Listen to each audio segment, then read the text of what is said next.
So in this discourses, he's speaking, as I am, to his disciples that have been with him for some time. There weren't a lot of them at that time. But he made the discourses were his revelation over a series of years, much as Sri Aurobindo's and the Mother Book and his other teachings, as a guide point or a pointer or revelations that would be useful for them journeying on the same path you're on now.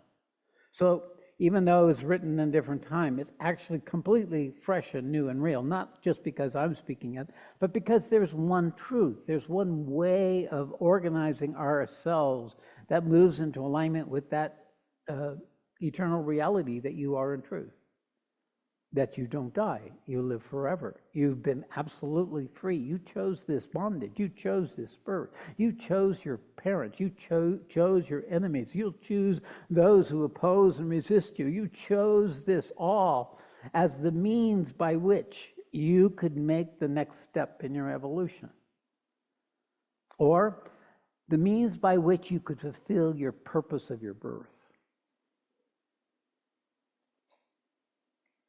Okay, so such am I, you'll read, and then check at the end of each paragraph, and I'll try not to be too verbose, but I can't promise that.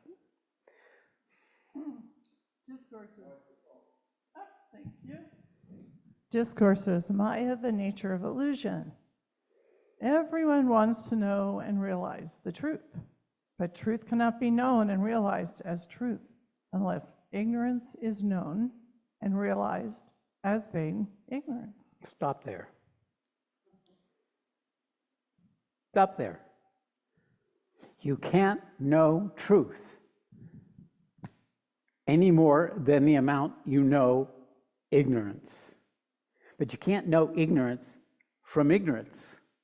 You can only know that ignorance from truth. So it's the paradox that ignorance cannot be revealed unless truth is already there. The nature of truth is what an individualized, self-aware person is. They're the perceiver and experience of life from their particular point of view. Subjective, distorted, accurate, whatever. To whatever extent the person can perceive, they can perceive falsehood or truth, but it's going to be tainted by whatever programming that they have, that they carry, that has them perceive the way they do. So subjective perception is always shaped by the programming of your embodiment, mental, vital, physical, what your parents told you, what your lineage told you, what your parents told you, what your religion told you. So your ability of what's truth and not truth is going to be in the categories of what I like and what I don't like, what I'm comfortable with or what I'm not comfortable with. These are not in themselves the path to revealing falsehood, but they are the best we can do as human beings as we navigate ourselves through life to figure out, well, how can I be here and how can I be there? How can I get this thing and how can I avoid that thing? So that's discerning quality doesn't exist in most animals, certainly doesn't exist in every other part of life.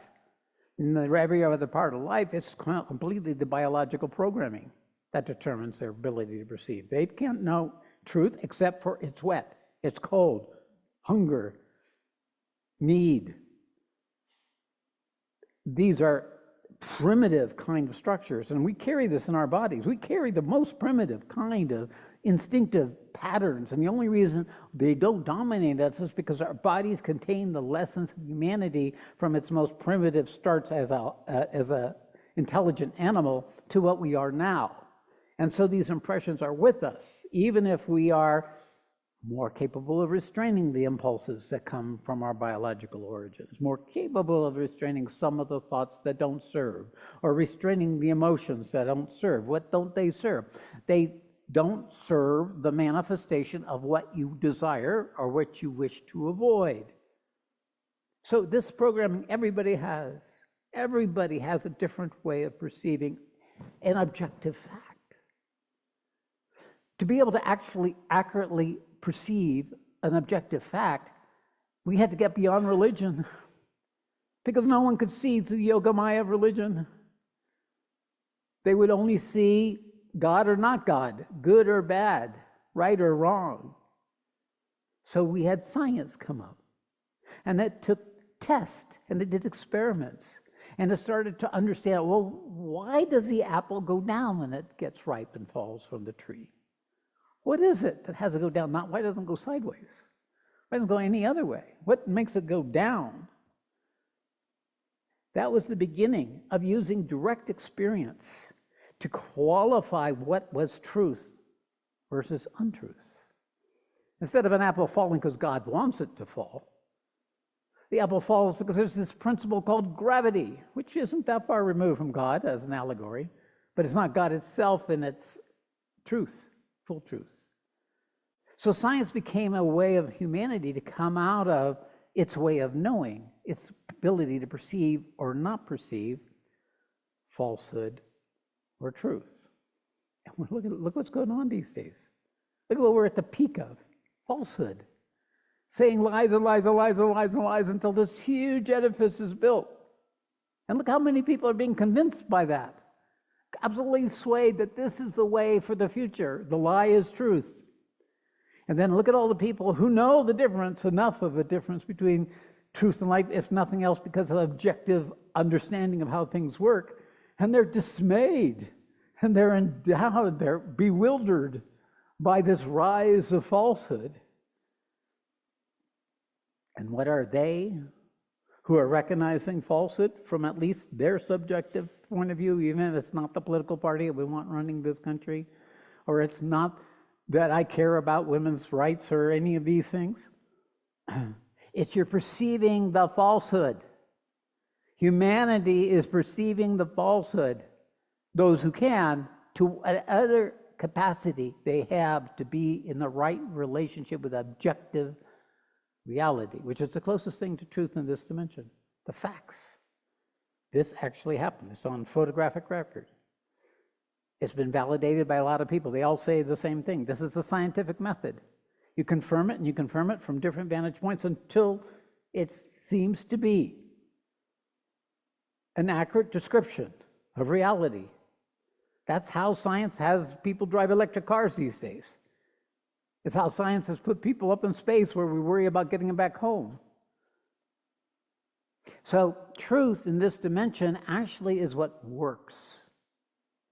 That means it sustains. It builds on itself. It becomes better at it. It becomes more capable, doing it more effectively, more efficiently, for more people. And it's on these platforms of people who are able to be in the right relationship with objective reality that we live now. How rare is it, relatively speaking, that electricity is powering almost everything, everywhere, all the time in our lives? Take it for granted. Ocean we swim in. We're living on structures that have been created by people who have been able to align with objective truth in this dimension and to create something lasting. As an architect, this was my mission, was to design and build something lasting, and if possible, something new, if nothing else, incrementally new, more alive, more bringing forward the fullness of those who may occupy or use the buildings. It's always been my mission. And it's my mission with all of you, to build a structure based on objective fact. And the objective facts are really things that would otherwise be subjective. Otherwise would be, oh, God and spirit and other lives and previous lives. You know, that's like all imagining bullshit. I'm telling you, this is fact.